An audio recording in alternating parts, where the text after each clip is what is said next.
এমন একটা সমাজে জন্মাইছি, নিজের কোনো একটা পোলা যদি বড় হয় আশেপাশের লোকজন সবাই নাইমে পড়ে যে এরা মারা পর্যন্ত শান্তি পাই না আমরা।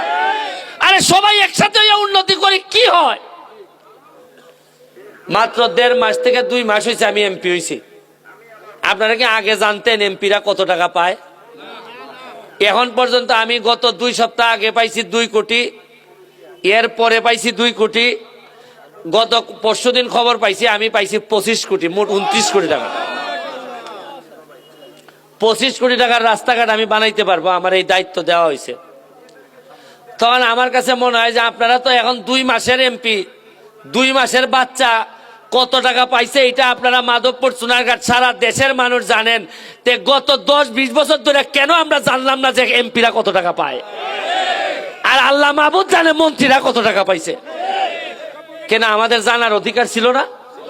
এই যে 25 কোটি টাকা আমারে বরাদ্দ দেওয়া হয়েছে এটা কি আমার বাপের রাইখা গেছিল না আপনাদের হকের টাকা?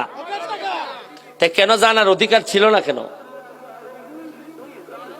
কেন আমরা তো নেতা কম পাই নাই? আমাদের কেন এই সামান্য আমার বাড়ির পিছনে বাগবাড়ির রাস্তা, যে রাস্তাটা যাইতে চায় সিগুড়া বন্ত, কেন আমরা এতদিন পড়তে পারলাম না?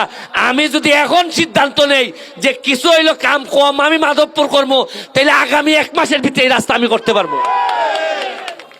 কিন্তু আমি করবো কিনা, কারণ একজনের ঠকাই আর একজনের করা ঠিক হবে না। আমারে 25 কোটি টাকা দেওয়া হয়েছে, মানে 25 কিলোমিটার জায়গা আমি যেখানে ইচ্ছা এইখানে আমি করতে পারবো। আপনারা এখন বলেন যে 2 মাসে কি করলাই তুমি? এই যে 2 মাস এমপি হইছো, তুমি কি করছো?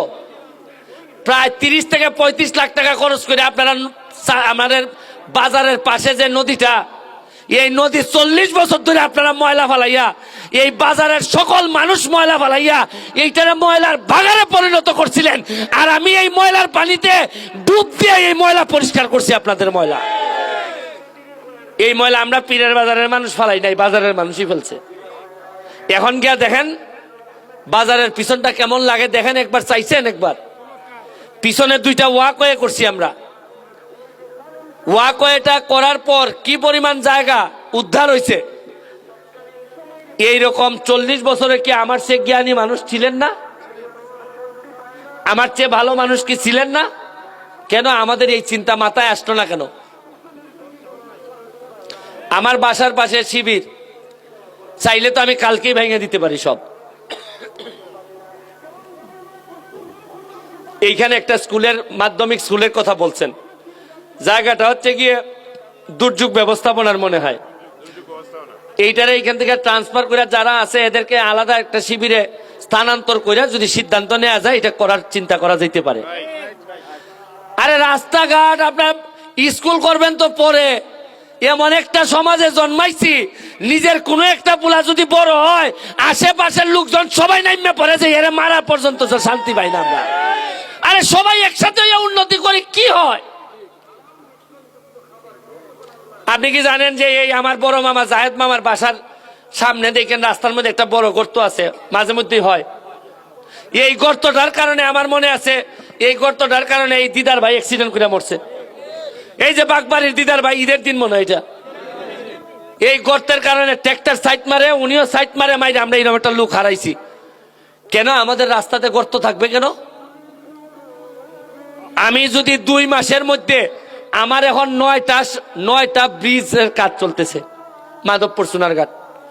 মাধবপুরে ব্যক্তিগত উদ্যোগে সব করতেছি। অলরেডি মাধবপুরে 6 থেকে 7 লাখ টাকা খরচ করিয়া হাসপাতালের সামনে যে একটা পুরাতন একটা খাল আছিল, খাল পরিষ্কার করে এরা আজকে পুরাটাতে গাছ লাগাই দিছে। মাধবপুরে যে তো গত 10 বছরে যেটা পরিষ্কার করা হয় নাই, দখল করেছিল বাজারে, একদিনের ড্রাইভে ইয়ন ও ওসি টসি মিল্লা সব পরিষ্কার করে দিছে।